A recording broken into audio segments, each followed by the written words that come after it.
Bueno, vamos, arrancamos. Hablamos con Ricardo Angelucci, secretario técnico administrativo del proyecto de restauración y puesta en valor de la confitería El Molino. Ricardo, contame cómo se llegó a tomar posesión, digamos, de la confitería a partir de la expropiación y cómo se organizó un poquitito administrativamente el plan para recuperarlo. Bueno, mira, esto es a partir de la sanción de la ley 27.009 del año 2014-2015, que estableció la expropiación del edificio del Molino. El edificio del Molino es un edificio de carácter privado, es un edificio que fue propiedad de la familia Rocatagliata, un edificio que desde el año 97 estuvo cerrado, que dejó de funcionar su confitería, a pesar de que en los pisos superiores había alguna actividad, porque los departamentos de los pisos superiores eran departamentos de renta, con lo cual siguió gente viviendo en los departamentos de renta. Pero como te decía, a partir de la ley de expropiación, el Estado Nacional ordena avanzar con la toma de posesión del edificio. Este proceso, como digo, la ley se sanciona en el 2015, tiene un periodo hasta que la expropiación se efectiviza. Bueno, finalmente en el año 2018, tal como lo prevé la ley, el Poder Ejecutivo termina el proceso expropiatorio y traslada la propiedad del edificio al Congreso de la Nación. Esto era uno de los mandatos de la ley. Así es que el 2 de julio del 2018 hacemos ingreso al edificio, para decirlo en términos gráficos que la gente entienda, recibimos la llave del edificio, a pesar de que no había llave y había que entrar con moladora y cortando candado. El 2 de julio del 2018 se produce este hecho. También la ley prevé que a partir de ese momento la administración del edificio pasa a ser parte del Congreso de la Nación a través de la constitución de una comisión integrada por diputados y senadores. Está integrada por los presidentes de la Cámara, del Senado y de la Cámara de Diputados, y por diputados y senadores que son presidentes de las comisiones de Cultura y Educación de ambas cámaras. A partir del 2 de julio del 2018 se concreta este mandato de la ley y a partir de ese momento podemos ingresar al edificio y tomar posesión del mismo. ¿Qué encuentran cuando entran? Y encontramos serias dificultades. La primera cuestión, como digo, es que el edificio tenía 22 años de abandono, 22 años de cierre. Los 22 años de cierre habían originado algunas situaciones de irregularidad que puntualmente podemos mencionar en 2 o 3 aspectos centrales. La primera es que había gente que todavía seguía viviendo en algunos de esos departamentos de renta. No intrusos, sino gente que en algún momento había sido inquilino y que, bueno, al partir de la quiebra de la empresa y que el edificio fue abandonado, siguió viviendo en condiciones bastante dificultosas de vida, pero en distintos espacios había gente viviendo. Primera situación. La segunda situación era el estado de abandono de 22 años. Y por lo tanto, lo que había sucedido en esos 22 años. Lo que había sucedido en esos 22 años era que había tenido intrusamientos, que había tenido saqueo. El edificio en la planta baja y en el primer piso sobre todo, que eran los lugares emblemáticos, en este lugar donde estamos, que tenía una cantidad de bienes materiales que tenían que ver con el bronce y con cosas que tenían cierto valor de reventa, había sido absolutamente saqueado. Y también ese proceso de intrusamiento en el edificio había originado que el edificio estaba tapizado de desechos, para decirlo de alguna manera.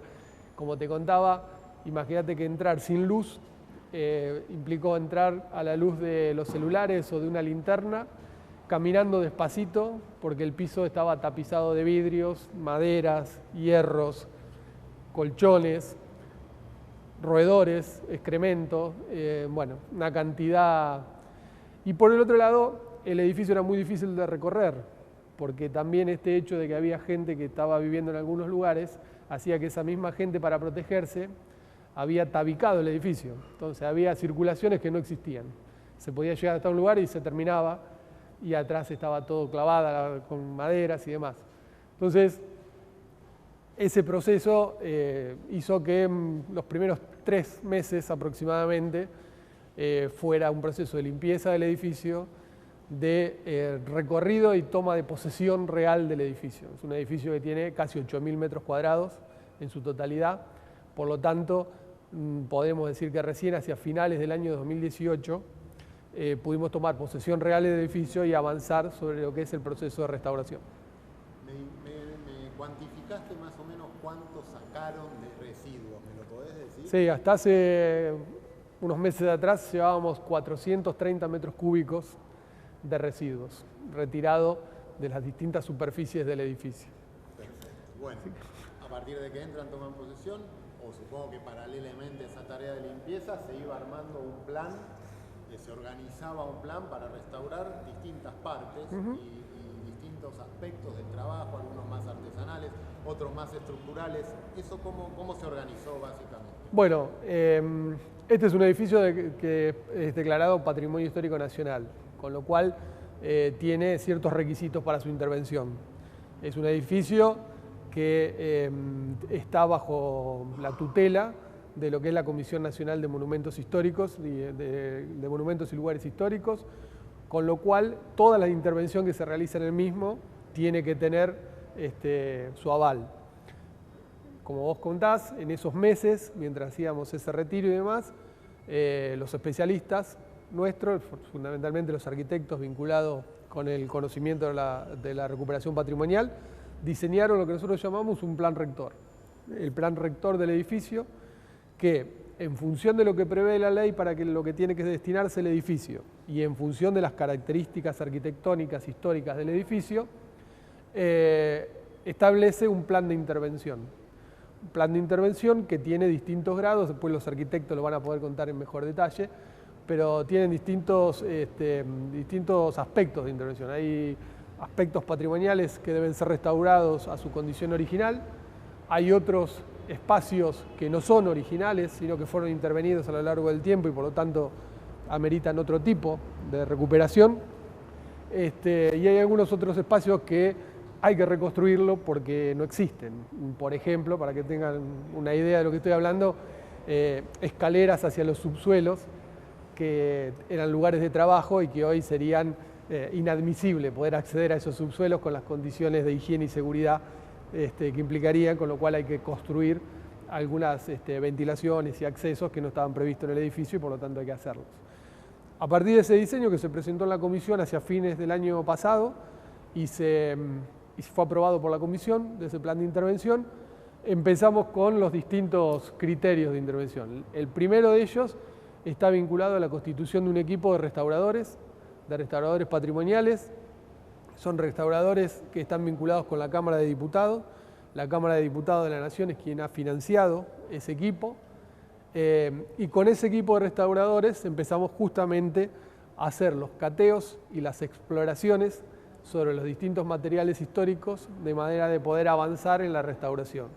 Como me gusta decir siempre, este no es un edificio que está siendo repintado o que está siendo arreglado. El edificio está siendo restaurado, o sea, recuperado a su valor original. Encontramos paredes que tenían 9 manos de pintura y debajo de 9 manos de pintura encontramos estuco símil mármol.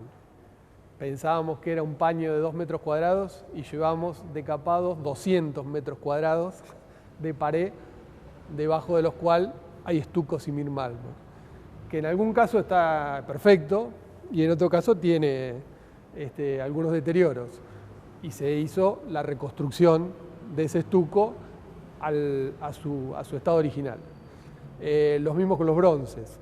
Buena parte de los bronces habían desaparecido, pero algunos habían quedado de testimonio. Entonces, a partir de los herrajes y de los bronces, lo que se hizo fue replicar esos bronces para poder reconstruir las puertas de roble de Laboña con la broncería original en sus picaportes, en sus fallevas, en sus bisagras y demás. O sea, todo ese proceso se hizo básicamente con un equipo que son aproximadamente 35 artesanos y restauradores que están divididos en 4 talleres fundamentales. coordinados por la arquitecta Nazarena, que seguramente va a hablar con ustedes después, un taller de metales, un taller de maderas, un taller de vitrales y un taller de hierros. Esos 4 talleres trabajan en los distintos componentes que van a ir viendo a lo largo de la recorrida por el edificio. Por otro lado, como evidentemente no alcanza con ese tema exclusivamente de intervención artesanal, sino que hay ciertas tareas que son de una envergadura que excede lo artesanal y que tiene que ver con reconstrucciones muy profundas, por caso reconstrucciones que tienen que ver con las columnas de hierro, el recambio de perfilerías y de columnas, o la intervención que estamos haciendo sobre la fachada. Con la participación de la Cámara de Diputados de la Nación, que financió parte de alguna de esas obras, y con un convenio con el gobierno de la ciudad y de la Nación, logramos licitar 4 o 5 obras emblemáticas que tienen que ver con la cúpula, la fachada, la impermeabilización de las cubiertas, y por nuestra parte estamos haciendo la recuperación de los subsuelos y de los salones, sobre todo el salón del primer piso, que ya prácticamente está restaurado en su totalidad. Brevemente, el trabajo con buzos, los 3 metros de agua y esa explicación que me habías hecho de que el edificio está sostenido sobre 4 columnas que estaban bajo 3 metros de agua, claro, con lo cual hubo que hacer esa parte. Sí, bueno, el edificio, por eso digo, como no soy arquitecto, vamos a dejarle a los arquitectos que expliquen técnicamente, pero el edificio son 3 edificios. Cuando fue construido este edificio, originalmente la confitería del Molino estaba en Rodríguez Peña y Rivadavia, con la ampliación de la avenida Rivadavia para terminar en el eje del Congreso en el año 1916. El dueño traslada la confitería hacia esta esquina, compra el solar de la esquina y construye la confitería en un edificio de 3 pisos, nada más. A posteriori, compran los linderos sobre Callao y sobre Rivadavia, construye el resto de la edificación y los envuelve con una única fachada. Es un poquito, en términos esquemáticos, digamos, la construcción del edificio. Con lo cual el edificio tiene distintos tipos de construcción. Una buena parte está construido con columnas de hierro, perfilería y bovedillas, y otra parte más moderna tiene algún agregado de hormigón, cuando ya aparecía esta técnica, digamos. El edificio es de 1916, tengamos en cuenta, que es contemporáneo del Congreso, digamos. Entonces, buena parte de esa estructura de hierro, como vos decís, estaba sumergida en 3 metros de agua en el tercer subsuelo. Una de las dificultades que presentaba el edificio era tener en claro cuál era la calidad estructural del edificio para poder trabajar sobre las intervenciones globales, teniendo la tranquilidad de que el edificio no iba a sufrir ningún colapso en ninguna de sus partes. Así que, como el tercer subsuelo tenía 3 metros de agua y no podíamos detectar, no se había podido detectar desde mucho tiempo, en 20 años, cuál era el origen del agua, habiendo versiones de la más diversa. Algunos decían que era una napa que originalmente se usaban para hacer el pan dulce, esa agua. Otros decían que venía porque habían subido los niveles. Bueno, finalmente era una pérdida externa que hacía que se terminara llenando ahí, pero así era finalmente. Pero hasta tanto pudimos dilucidar eso para ver el estado de esas columnas que estaban sumergidas, columnas y dinteles que estaban sumergidas en esos 3 metros. Tuvimos la colaboración de un equipo de buzos tácticos que se sumergió en ese subsuelo, filmó, y a partir de esa filmación, con un equipo estructuralista, pudimos determinar el estado en el que estaba, apuntalar un par de dinteles que estaban complicados en ese momento, y después dedicarnos a sacar el agua. Cuando terminamos de sacar el agua, pudimos trabajar sobre la consolidación de ese espacio, que implicó recambio de columnas, recambio de perfiles, en una superficie muy importante. En otros casos, como en el caso de la cúpula, que hay 4 columnas que sostienen todo el edificio hasta la altura que tiene hoy la cúpula, a partir de todas las verificaciones que se hicieron, la verdad que descubrimos que el edificio está en muy buen estado y con un muy buen estado de conservación de esa estructura de hierro. Pero bueno, esta fue un poco la evolución que fue teniendo el edificio. Como digo, trato de decir siempre, para que brille alguna de estas cosas que vemos acá arriba, hace unos cuantos meses que estamos trabajando abajo. Así que la expectativa es que para fin de año estamos terminando prácticamente totalmente la consolidación estructural del edificio. Por tanto, lo que queda a partir de acá es el trabajo sobre los aspectos de restauro, básicamente, que tiene que ver con la confitería, con el salón. Bueno, con Nazarena vamos a hablar de toda la parte artesanal. Yo te voy a sacar la historia del reloj de la baranda, pero antes te pregunto, como para cerrar lo que es más general de la obra, entiendo que se hizo una inspección de fachada con drones y a la vez una investigación fotográfica, histórica de la fachada para poder establecer algunas cuestiones. Eso es otra parte, creo, del armado del plan de restauración que me gustaría que me la cuentes y después cerramos con las dos historias particulares. Sí, la verdad que es muy difícil de abordar la totalidad para contar toda esta historia. Como digo, es un proceso de investigación, porque yo por ahí me estoy focalizando también en la parte estrictamente material. Tengamos en cuenta también que este es un edificio que tiene una historia inmaterial. Acá adentro sucedieron hechos históricos vinculados con el tango, vinculados con la cultura, vinculados con la política, digamos, hasta que se construyó algunas partes del Congreso. Este lugar se llamaba la Tercera Cámara, o le decían la Tercera Cámara, porque Palacios o algunos otros personajes de aquellas épocas venían acá. Acá escribía Arndt, acá Gardel hizo el postre Leguizamo en homenaje a Irineo Leguizamo.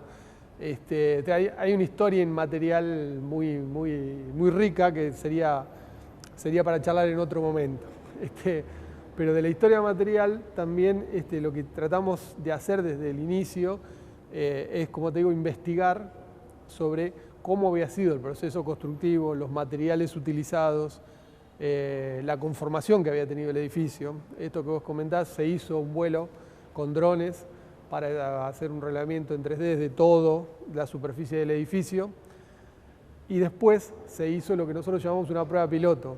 Hay una parte de la fachada sobre la avenida Rivadavia, que es la parte que está sobre la puerta que ustedes ingresaron, que es una lonja, para decirlo, una franja de unos 3 metros de ancho por la totalidad de la altura, que se hizo allí una prueba piloto. ¿Qué quiere decir una prueba piloto? Se hizo una intervención de cada uno de los componentes de ese espacio para determinar el origen de los componentes, el proceso de restauración y reconstruir lo que faltaba.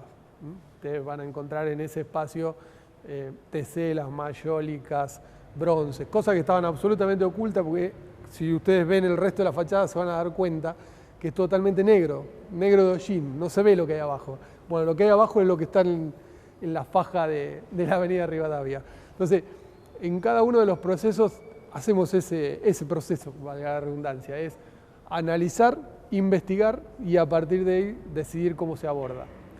El reloj que tengo a mis espaldas, que comentaba recién, ese reloj tenía la esfera absolutamente oxidada, no se veían los números. El reloj era marrón, no se veía si estaba sano, si las agujas estaban y demás.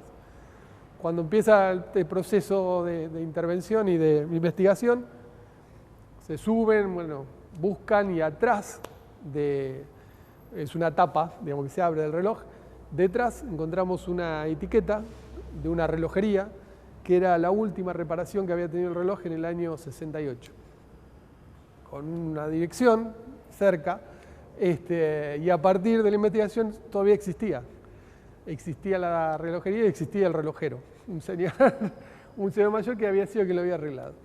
Y se llevaron el reloj, y a partir de la intervención de estos dos señores mayores, se reconstruyó el reloj y está el reloj en su estado original. Y anda y da la hora como en 1920 o 16. La baranda del balcón que te comento, porque este es el otro aspecto que nos interesa destacar, cómo se va construyendo o reconstruyendo la historia. Como te decía, este es una historia viva, es un edificio privado, y entonces acá han pasado mucha gente. Bueno, en el primer piso existe el balcón de la orquesta. El balcón estaba totalmente desarmado, para decirlo de alguna manera. La baranda estaba pintada con esmalte de un color, no tenía el pasamano superior, no existía. En el centro tenía una chapa que no se sabía que había ahí. Las maderas no estaban, se habían llevado partes de madera y de los bronces. Entonces, cuando hicimos el proceso de reconstrucción del balcón, empezamos a reconstruir. Bueno, naturalmente el pasamano era natural que tuviera un pasamano de bronce. Bueno, se reconstruyó. Pero en el centro, esta chapa que comento, en la roseta, nadie sabía qué había ahí y nadie podía dilucidar qué había ahí.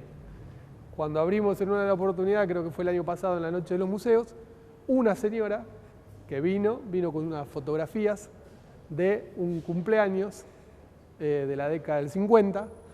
Justamente en ese cumpleaños, en una foto, enfocaba ese balcón y se veía que en ese lugar había una roseta de bronce, que es la que ahora van a ver colocada.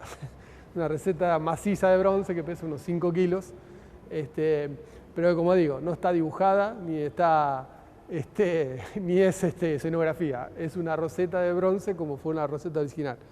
Ese es el encanto que tiene todo este proceso, pero también las dificultades a veces económicas que encara este proceso. Hoy hay materiales que son bastante onerosos a la hora de reponer, básicamente lo que tiene que ver con la broncería, que hay una cantidad muy importante, las puertas de roble de Eslavonia, el piso, que lo van a ver también, se ha reconstruido el piso original que tenía, que era un piso de roble, y el piso que tiene superpuesto. O sea, en este proceso estamos y bueno, afortunadamente, como digo, desde aquel momento hasta acá no hemos parado y se ven avances significativos.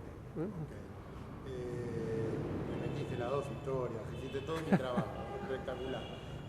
Para tener alguna explicación breve, digamos, los contratos de obra que hay, a ver si no me olvido nada. Están los subsuelos, ¿no? Sí. Los subsuelos, la confitería, el primer piso y algún salón anexo del primer piso, sí. Fachada y cúpula. ¿Es eso todo lo que entra, digamos? Cúpula y cubierta. Cúpula y cubierta, ¿me lo podés? Cúpula, cubierta, azotea. Sí, sí. Si me podés decir esto así, como una enumeración rápida, como para en algún momento ponerlo, así se entiende. Sí, igual a ver, las obras son evolutivas, porque digo, nosotros vamos avanzando. Yo te puedo decir, tenemos 3 grandes aspectos, digamos, para trabajar. Uno es la reconstrucción artesanal. Esa reconstrucción artesanal no se detiene y va a seguir trabajando sobre todos los vitrales que tiene. La confitería tiene un total de 1.200 metros cuadrados de vitrales. El vitral del primer piso, que ahora lo van a ver, que no está colocado, está en nuestro taller de vitrales, son 172 paños, ese solo vitral. Todo el vitral de la marquesina son 800 metros cuadrados aproximadamente, que afortunadamente lo pudimos rescatar casi en su totalidad. O sea, estaba desprendido, tirado, pero lo pudimos rescatar en un 70% y está siendo reconstruido. Entonces, todo ese proceso, por un lado, va a seguir, sigue su curso a lo largo del tiempo. El proceso de contratación de las obras, hoy las que están en marcha, son la reconstrucción integral de la fachada, la reconstrucción integral de la cúpula, la impermeabilización de la cubierta y la consolidación estructural de la totalidad de los subsuelos. Pero en proceso de avance, a la brevedad, estoy hablando en los próximos días, en el próximo mes, tenemos la restauración del acceso de ascensor de la zona de Callao, que hoy no tenemos movilidad vertical, por lo tanto ese es un tema. La recuperación de un salón emblemático que era el Salón Versalles, que es el salón paralelo al salón grande y principal, que está absolutamente intervenido porque fue el último utilizado en la década de los 90 con un espíritu de fiestas privada, con lo cual tiene una reconstrucción, que sí la van a ver más parecida a una UAT que al salón señorial, pero que es igual al otro. Entonces, a partir de la semana que viene vamos a empezar la reconstrucción de ese salón a su estado original. La instalación de los servicios. otro gran problema. Es un edificio que por las características que tiene hay que ser muy cuidadoso en lo que es la provisión del servicio eléctrico y el servicio de gas. Trabajando con las empresas concesionarias, ese es un proceso de obra que estamos iniciando en el próximo mes. Y todo lo que tiene que ver con refrigeración y calefacción, que es otro de los grandes temas, porque también por ser un edificio histórico y por la forma en que hay que intervenir para poder dotarlo de esos servicios, estamos trabajando en un relevamiento que estamos terminando con la Universidad Tecnológica, y a posteriori vamos a encarar ese proceso. Para cerrar, cuando esto esté totalmente terminado, ¿cómo va a funcionar? ¿Qué va a tener la gente? ¿Va a haber una confitería concesionada que va a sostener un museo del propio edificio? Con eso ya te libre. Sí, la ley en eso establece que la confitería tiene que recuperar su esencia histórica, o sea, la confitería, hablamos de esta planta, el subsuelo, que era la zona de producción, más allá que ahora no sea zona de producción, pero hay que integrarlo en esa concesión, y el salón del primer piso. Eso naturalmente va a tener un proceso de concesión y algún concesionario privado que va a explotarlo, que esperamos que sea a la brevedad. Estamos trabajando en el diseño del contrato para avanzar en la concesión a la brevedad. El resto del edificio, la ley habla de dedicarlo a aspectos culturales y a un museo de sitio. Pero como te comentaba, el resto del edificio es muy grande y además tiene un grado de intervención distintos. Hay espacios del edificio que han sido muy descuidados, muy intervenidos y en algunos casos hasta derruidos, y hay otros lugares que están bien conservados. Con lo cual todavía todo ese aspecto de esos espacios va a necesitar un poquito más de tiempo. Listo. Bueno, muchas gracias. La financiación de la concesión, seguro. Bueno, hablamos con Victoria Campos del equipo de restauración de vitrales en la confitería El Molino. ¿En qué consiste básicamente la titánica tarea de restaurar no sé cuántos metros cuadrados de vitrales?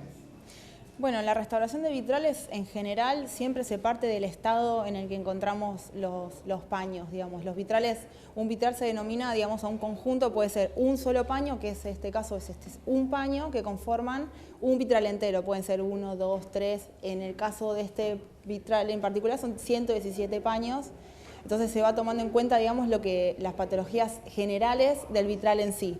Una vez que vemos, digamos, las condiciones que rodean ese vitral, en qué condiciones están los vidrios, en qué condiciones está el plomo, si se puede mantener estable o no, se lleva a cabo el criterio de restauración, que es mantener la estructura, por ejemplo, del tramado de plomo.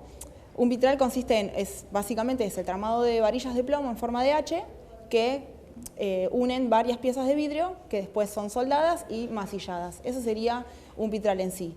Si nosotros, por ejemplo, vemos que el tramado de plomo todavía está estable y tiene buen sostén, lo que se hace es hacer un remasillado, que es lo que está haciendo mi compañera, que eso le da casi el 70% de rigidez nuevamente a ese mismo vitral. Entonces se puede mantener la mayor cantidad de materialidad original.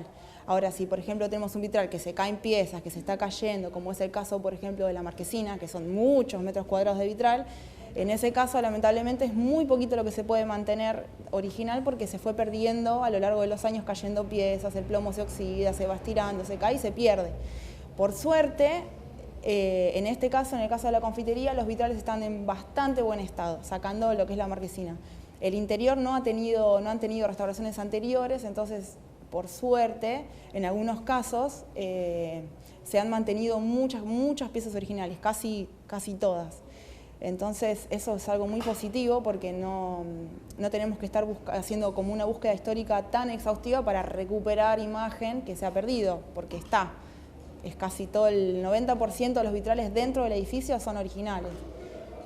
Las piezas faltantes, sí. Además de reconstruir la imagen, hay que reconstruirla, digamos, se mandan a hacer, ¿cómo es? No, en el caso de reponer piezas faltantes, siempre se hace si se tiene una imagen que amerite, digamos, que se vea fielmente la imagen que no está. Si nosotros no tenemos una documentación que nos avale para rehacer una pieza, no se hace.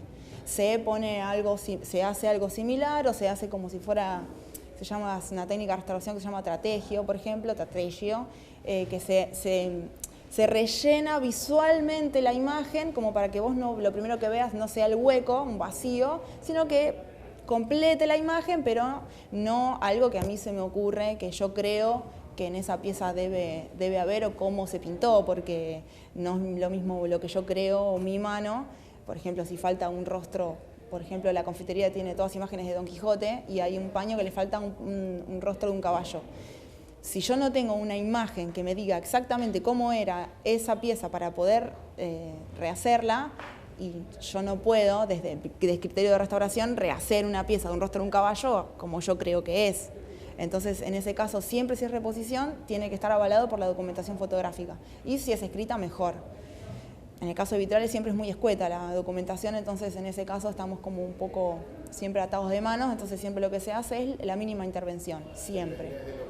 Depende de lo que hay, siempre depende de lo que hay, qué información puedo encontrar y en base a la propuesta que se hace, siempre es la mínima intervención. Esas hojitas que vos tenés ahí, ¿qué haces? Esta es la documentación. Lo importante siempre de la restauración en general es el registro. Es como si se le hiciera un documento, un DNI al objeto. En este caso de vitrales o en el caso de molduras, siempre debe haber una documentación que avale lo que yo encontré y lo que hice. Porque quizás mi criterio de hoy no es el mismo que se va a tomar en 20 o 30 años. Entonces yo tengo que dejar asentado para las próximas restauraciones, si se van a hacer, qué hice, cómo lo encontré, qué criterio tomé y la intervención que realicé. Entonces en este caso se hace una fichita que vamos anotando en el estado en que se encontró el paño de vitral o el conjunto de vitrales, qué tipo de plomo tiene, el grosor de las alas, que también es muy importante, si tenía piezas fracturadas, cuántos faltantes había. Entonces se hace como todo un registro de cómo está, previo, antes de tocar nada. Se hace un registro fotográfico y demás. Se hace el diagrama, no sé si se llega, bueno, después se llega a ver, se hace un diagrama del dibujo de los plomos de cada paño y se anota todo. Una vez que yo ya anoté todo, cómo está y cómo lo encontré, se empieza a ver las patologías. ¿Qué patologías tiene? Suciedad, de dónde viene, sales y demás, porque también está muy en contacto con el contexto. Si yo tengo una filtración, tengo cierto tipo de sal arriba del vidrio que me genera cierta patología, se anota todo. Y entonces después, el próximo paso es la intervención, que también queda toda registrada. Yo anoto acá la intervención y después anoto todo. Se recambió tal tramo de plomo, se mantuvo porque estaba estable, no sé, se encontró tal patología, se toma muestra, el resultado es tal, todo queda acá. Y el criterio y posibles restauraciones a futuro.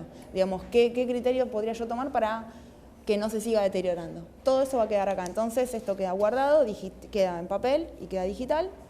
Se hace una foto de final de la restauración. Estos paños ya están restaurados, justo llegaron, ya estamos, en 3 días se monta, o sea que ya estamos terminando.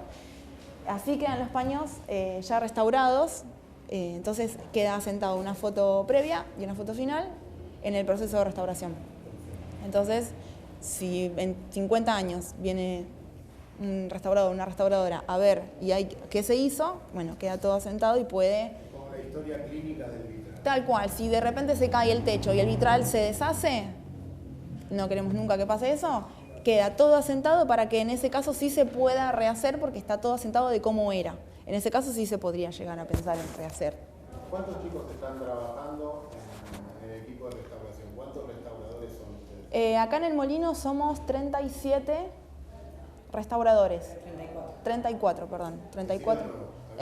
Acá en el Molino somos 34 restauradores, que somos el equipo estable de acá de la confitería. Después hay empresas tercerizadas, pero el equipo del Molino somos 34, que estamos distribuidos en los diferentes soportes. En mármol, en estucos de mármol, en maderas, que se encargan de los pisos, de las molduras, de las paredes, de las puertas. ¿En vitrales puntualmente? En vitrales somos 3. Decir el nuevo que te dice. Ok, y en vitrales somos 3. Somos 3 chicas trabajando, 3 vitralistas, que nos encargamos de todo. Del registro fotográfico se encarga la parte de fotografía de la oficina y después todo el resto nos encargamos nosotras. ¿Cuántos metros cuadrados aproximados de vitrales van a restaurar entre 3? No tengo idea, no sé. La marquesina sola era 800. No, pero la marquesina, nosotros estamos trabajando, esto está bueno que estamos trabajando, que no lo dije porque queda como que lo hacemos todos nosotros, estamos trabajando en conjunto con el equipo de vitralistas de la Cámara de Diputados. Y estamos siendo asesorados por María Paula Farina Ruiz, que es, digamos, la asesora externa del equipo de restauradores estables de diputados y del molino. Entonces es un poco un trabajo en conjunto también. ¿Los vitrales son de qué época, traídos de dónde? Este vitral en particular no es original del inicio de la confitería. Pudimos encontrar una imagen que se ve que en el salón había un vitral que era diferente, que posiblemente sí sea de la camada original, pero en algún evento de repente no está más. Así que después, este vitral es de una casa nacional, que es de la Casa Casanova. Suponemos que es del 40, más o menos porque esa casa es de esa época. El resto es el único del edificio que tiene firma. El resto ninguno tiene firma y se supone que pueden llegar a ser traídos de Italia, o hay alguna teoría que están traídos de Bélgica, pero la verdad, o de España, depende, viste, la temática y la mano y demás, pero todavía estamos en búsqueda porque no tenemos idea certera de qué taller fueron traídos. Buenísimo, muchas gracias. No, por favor, a vos. Bueno. Bueno, hablamos con Nazarena Aparicio, que es la coordinadora de los talleres de restauración de la confitería El Molino. Sí. Contanos, ¿cuántos talleres hay? ¿Cuánta gente hay trabajando? Perdón, vamos de nuevo. Mayor silencio posible. Bueno, Allá hay mucho ruido, ¿no? lo de allá me parece que no llega. ¿No llega? Bueno, vamos bien, es bonito. Bueno. Cualquier cosa nos dice, paramos y arrancamos. Okay. Bueno, contanos, ¿cómo se organizó? ¿En cuántos talleres? ¿Cuáles son esos talleres?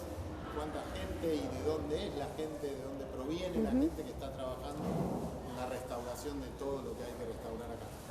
Bueno, en la actualidad tenemos un equipo conformado por aproximadamente 30 restauradores en distintos talleres. Tenemos el taller de puesta en valor de maderas, metales, restauración edilicia y de vitrales.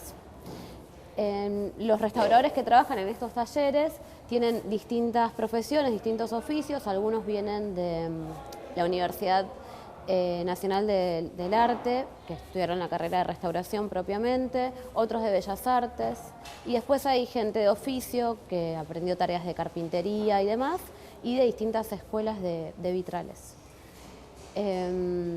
Las tareas que vamos encarando con el equipo propio de restauración son principalmente la puesta en valor de algunos salones de menor dimensión y de los conjuntos de vitrales, por ejemplo, de la confitería, las luminarias y demás.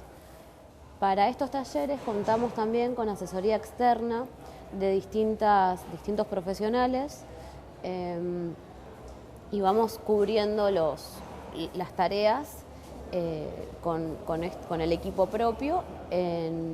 Más o menos en este año hicimos la recuperación de unos 160 metros cuadrados de falso mármol, por ejemplo, la puesta en valor de unas 30 a 40 carpinterías de madera, algunas están en proceso, otras ya están finalizadas. Bueno, básicamente es eso. Bien. Si querés, para organizar, Ok. puedes ir contando Taller por taller. qué tipo de trabajo hacen. Podemos empezar por el de maderas, por ejemplo, y ahí vos Está podés bien. contarme lo que encontraron, el tipo de trabajo que hicieron en los pisos, en las aberturas, Genial. bronces. Eso ya sería el taller de metales. De metales. Arranquemos por el de maderas. De maderas. Vos Bueno. introducímelo, porque mi pregunta no sale. Entonces, en el taller de maderas, Ok. lo que hicimos, y ahí contámelo, como te vayas acordando. Si te olvidás, no tengas problema, parás, esto se edita, así que parás todo lo que quieras, volvés, no eso, date tranquila, que después lo editamos y queda un relato continuo, impecable, Bueno. te va a encantar.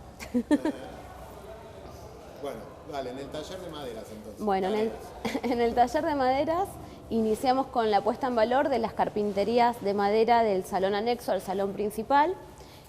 Se hizo un decapado de todos los barnices que estaban con oxidación y después se hizo la consolidación de las puertas porque la estructura de algunas carpinterías estaba bastante dañada, algunas reposiciones y demás, y al mismo tiempo se fueron haciendo todos los retoques pictóricos en esas reposiciones. ¿Qué es un retoque pictórico? Bueno, básicamente lo que hacemos es, como las carpinterías sufrieron varias modificaciones, por ejemplo, de colocarle herrajes que no eran los originales y demás, se van generando daños en la superficie de la madera o se van realizando perforaciones que no son coincidentes con los herrajes originales. Entonces se hace la reposición o bien se masilla o se repone con madera de la misma especie, con la veta en el mismo sentido, y luego se hace, para que quede armonioso, se hace la unión entre una pieza y la otra a mano con pincel. Es un trabajo muy, muy fino y los chicos lo fueron entrenando a lo largo del tiempo. Y después, por otro lado, trabajamos en la puesta en valor de algunos de los solados de madera. Nosotros en el edificio tenemos principalmente solados de roble, pero en el primer piso el edificio sufrió una remodelación en la cual se aplicó un solado de Caldén sobre el original y se pegó con brea. Entonces, en algunos sectores fuimos realizando cateos para poder llegar al roble, y en otros sectores que no se había aplicado el Caldén estamos trabajando en la puesta en valor del solado de roble en sí.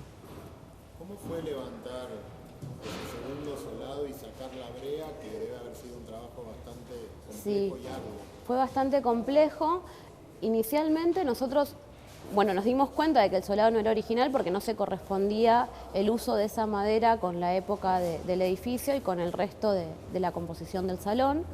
Entonces, instintivamente fuimos a levantar una de estas tablas de Caldén para ver con qué nos encontramos, y ahí descubrimos el solado original de roble pegado con brea.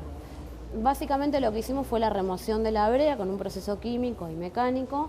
La retiramos utilizando aguarrás en varias manos. Después utilizamos ácido oxálico al 3%, un ácido de origen vegetal, para poder limpiar la madera con mayor profundidad, y luego aplicamos agua oxigenada para llegar al tono que tenía originalmente el roble. Después se consolidó el piso, se realizaron algunas reposiciones, unas piezas que estaban muy dañadas, y luego se hizo todo el retoque cromático de esas reposiciones. Y por último colocamos una protección con cera microcristalina que es fácilmente reversible. Básicamente ese fue el proceso. Hubo que tomar también una decisión en cuanto a dónde levantar y a dónde no, que vos me explicaste. Hay una parte que ya estaba así porque la habían considerado como un depósito y no le hicieron el nuevo solado. Sí. Pero también tomaron la decisión en algún caso de no levantar porque no sabían que iban a encontrar abajo o el estado. Eso que me contaste, si me lo podés contar, Okay. ¿cómo me lo contaste? Bueno, lo que sucedió en el primer piso es que el salón anexo, que ya estamos finalizando la restauración, se divide en 3 locales. Uno de estos locales se utilizaba como depósito, por ende no lo cubrieron con Caldén y quedó el roble original. Está bastante dañado, pero lo estamos recuperando igualmente. Ahora estamos trabajando en el retiro de las manchas de grasa que tenía el solado, haciendo una aplicación puntual de acetona para ir removiendo mancha por mancha, o aunque sea desdibujando el contorno de estas marcas. Y después, obviamente que se avanza con la restauración de una forma muy parecida a los solados que tenían brea. El motivo por el cual no retiramos de manera total el Caldén es porque tendríamos que hacer bastantes cateos como para asegurarnos que el roble se encuentre en toda la superficie del salón y que esté en buen estado. Entonces eso quedará para otra instancia de la obra. Al momento también nos sirve tener el Caldén como protección del roble hasta que finalice el resto de la obra, o sea, sería la última etapa. Perfecto. Y dejaron un testigo que nosotros filmamos, como lo filmamos, te pido que me lo Sí. cuentes. Hay un testigo donde se puede ver incluso los restos de brea y todo. Sí, uno de los cateos que realizamos lo dejamos como testigo en el salón anexo. Actualmente lo cubrimos con un vidrio transitable para nivelar la superficie del solado. En ese testigo sí retiramos la brea por completo, quedaron algunos restos que estaban muy penetrados en la veta de la madera, pero la restauración fue bastante positiva, el resultado que arrojó fue bastante positivo. Taller de metales. Ok. Otro de los talleres, introducímelo en el taller de metales, lo que fundamentalmente hicimos es... Bueno, en el taller de metales básicamente trabajamos con todos los ornamentos que tienen las carpinterías o los distintos salones y con las luminarias que tiene el edificio del molino. Al momento restauramos 3 luminarias originales, algunas tenían procesos de corrosión muy avanzados, otras no, pero sí todas tenían unas 5 capas de pintura mínimo sobre los bronces, por ende se tuvo que retirar y en algunos casos volver a patinar y consolidar con barniz. En otros casos teníamos algunas piezas faltantes del conjunto de la luminaria, por ende hicimos moldes y las replicamos en este caso utilizando resina. ¿Cómo son esas 3 luminarias? ¿Son arañas muy grandes? ¿Las podés describir un poquito? 2 de ellas son, una es un aplique que está en la confitería al ingreso, no sé si hicieron imágenes de eso, pero... Después van a hacer seguro. Sí. Bueno, tenemos un aplique central en la confitería que tiene otros 16 apliques alrededor con caireles. Eso se desmontó por completo, se retiraron todos los caireles, se trabajó en la estructura metálica de la luminaria y se volvió a montar.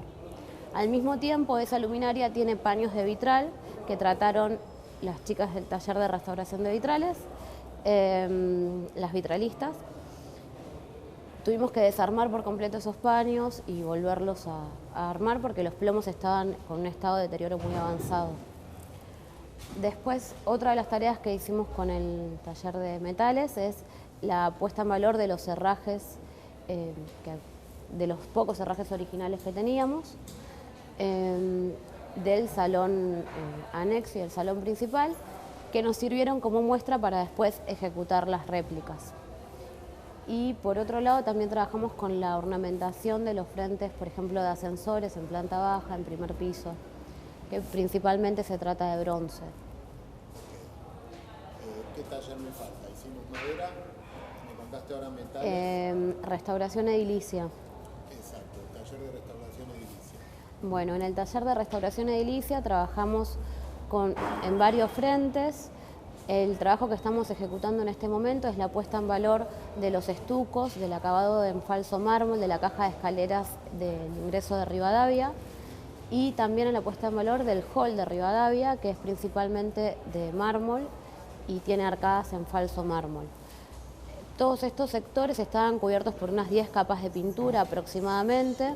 Nosotros trabajamos en la remoción de las primeras capas con pistola de calor y con removedores al agua, y luego cuando nos acercábamos más al estuco trabajamos de una forma muy minuciosa para no dañarlo, y por último aplicamos acetona para limpiar los restos de pintura y pasamos a la parte de consolidación, reposición de los faltantes de estuco y demás, y por último aplicamos una protección.